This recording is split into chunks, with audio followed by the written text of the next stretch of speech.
Hi, welcome back. On this episode, we're going to be talking about trees, how I make them, and we're even going to get some planted and get a little bit of a forest started. So stick around. My name's Scott, and welcome to CP Lewis.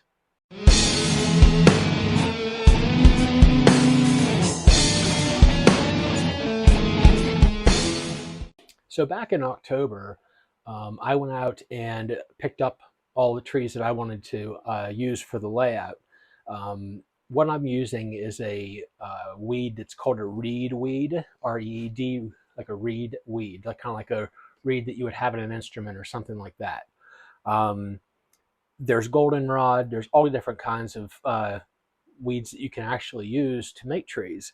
I looked at goldenrod, but I think goldenrod, in my opinion, is probably more of a N scale, HO scale size tree. And I wanted something bigger that would be better standing with O scale. And the reed weeds actually grow into like a really gigantic bush at the top. Um, and they make a perfect size, I believe, in the background for O scale trees.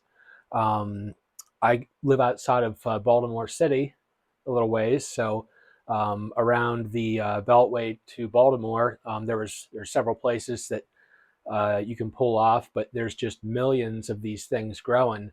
And in the fall is the best time to pick them, generally towards the end of October, because the more that they sit out through the course of time, the wind blows them, and then they start to kind of get flat on one side, and then they don't look right anymore.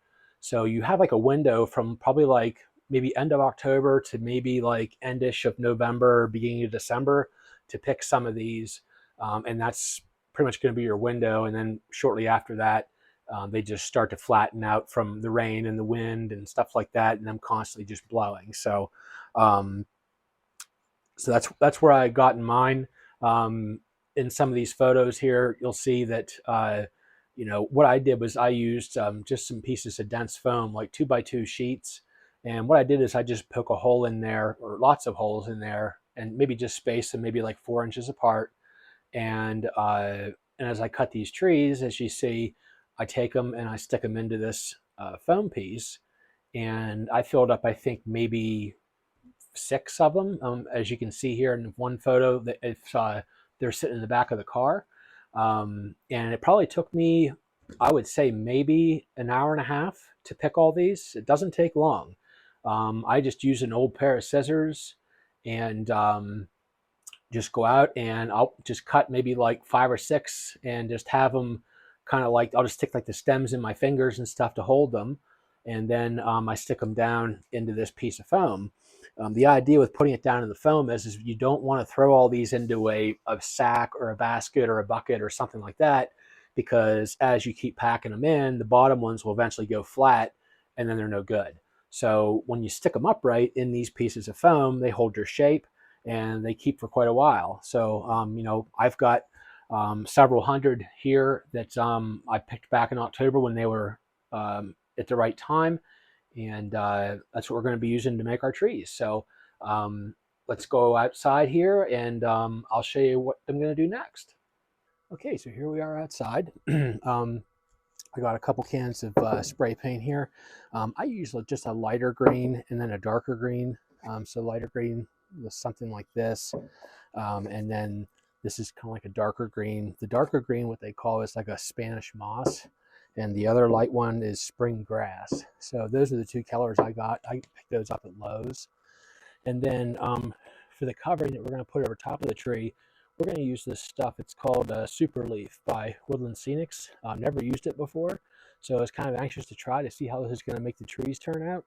So this is going to be our ground cover, or I'm sorry, the cover we're going to sprinkle over top of the tree.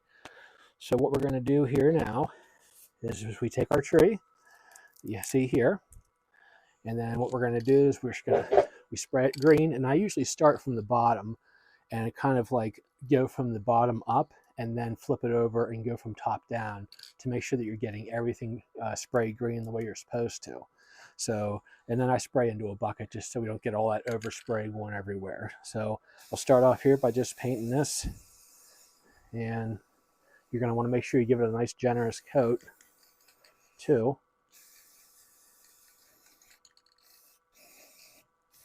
And then I'm going to go from top down, making sure you get everything covered with green. And then we're using the darker green color, so we're going to use the darker green foam here, or the super leaf. And then what we're going to do is we just spin it, and as we're spinning it, we just sprinkle it on, just like that. Now the wet paint that's on there will also act like a glue, so it actually hold it in place. Now I will go over this stuff then here in a little bit. I'll hit it all with some hairspray. Let's do another.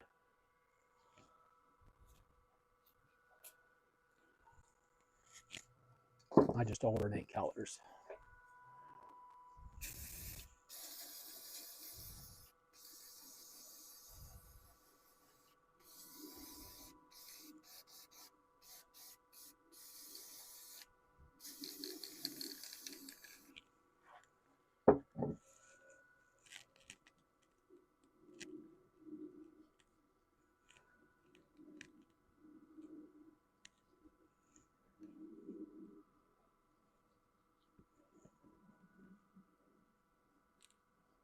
Just like that. And just make sure you shake out your access. And there you go. And then in the foam here, I just took a little flathead screwdriver and just punched it down in and just made a hole like every 4 inches.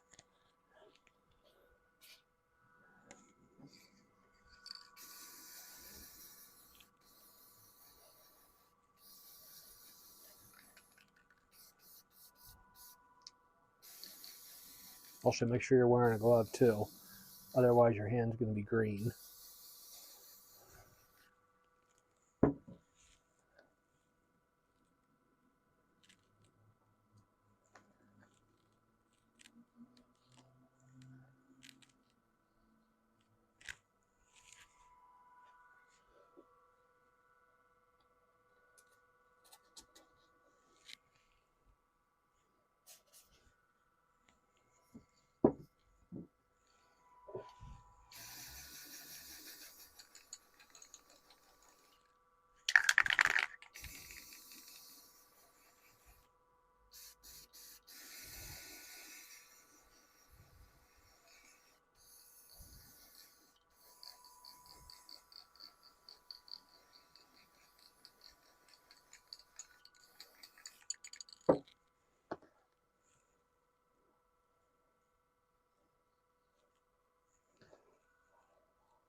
Once you get into a rhythm, as you can see, it doesn't take long to make trees.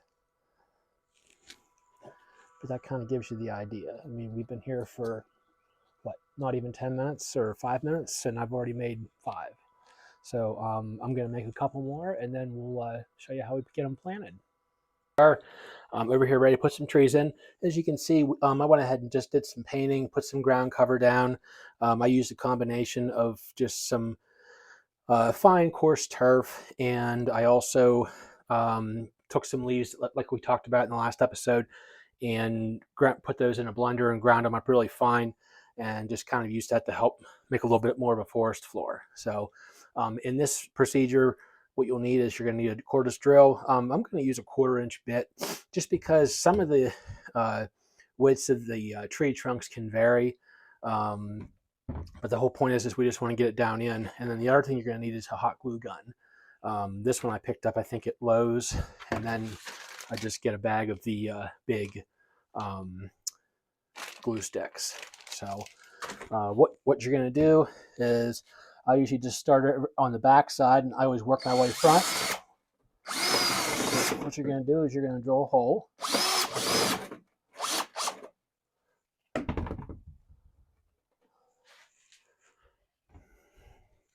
So I'm